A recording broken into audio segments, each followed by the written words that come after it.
నేను మీ జబర్దస్త్ నూకరాజు. మరి ఈ రోజు మనం ఎక్కడ వచ్చామంటే కార్ బాక్స్ డీటెయిలింగ్ స్టూడియో అని ఇక్కడికి వచ్చేసాం. మరి ఇక్కడ ఆటగాళ్ళు ఉంటారు, మామూలు ఆటగాళ్ళు కాదు. వీళ్ళ చేతిలో కనుక కారు పడింది అనుకో, కార్ ని కింద మీద కడిగేసి శుభ్రం చేసేసి సిరామిక్ కోటింగ్ చేస్తారు. సిసిలి కారు నీ ముఖం ఎలాగుంది, తలతలగా అలా తలతలు మెరిచిపోయి అసలు ఆ కారు ఎంత అందంగా ఉంది. అసలు మన కారా కొత్త కారు అని తెలియదు.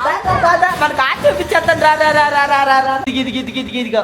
నేను కొన్నప్పుడు ఎలాగుందో తెలియదు కానీ ఇప్పుడు మాత్రం సిసిలీ లాగా దగదగమని మెరిసిపోతుంది. మరి ఈ కారు డీటెయిల్ గురించి మీకు చెప్పాలి కదా. చెప్పాలంటే మరి ఆటగాళ్ళని పిలవాలి. ఆటగాళ్ళని పిలిచేద్దాము. మరి బాబా ఆడుకున్నా బాబు కొత్తగా ఇది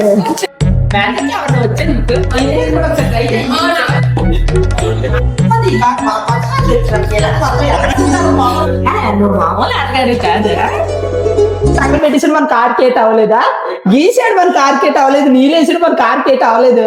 మరి మీరు కొత్త కార్ ఎవరైనా తీసుకున్నారంటే అర్జెంట్ గా మీరు ఎక్కడికి వచ్చేయాలంటే కార్ బాక్స్ డీటెయిలింగ్ స్టూడియో గచ్చిపోవాలని పరిగెట్టుకుని వచ్చేయాలి. ఎందుకంటే మీరు ఇన్ని ఫీచర్స్ ఉన్నప్పుడు చేపించుకోవాలి ఖచ్చితంగా. ఎందుకంటే ఏమంటారు సిసిలి అంతే అది చూసారు, సిసిలి కూడా చేపించుకోవాలంటుంది కాబట్టి మీరు వచ్చేయండి.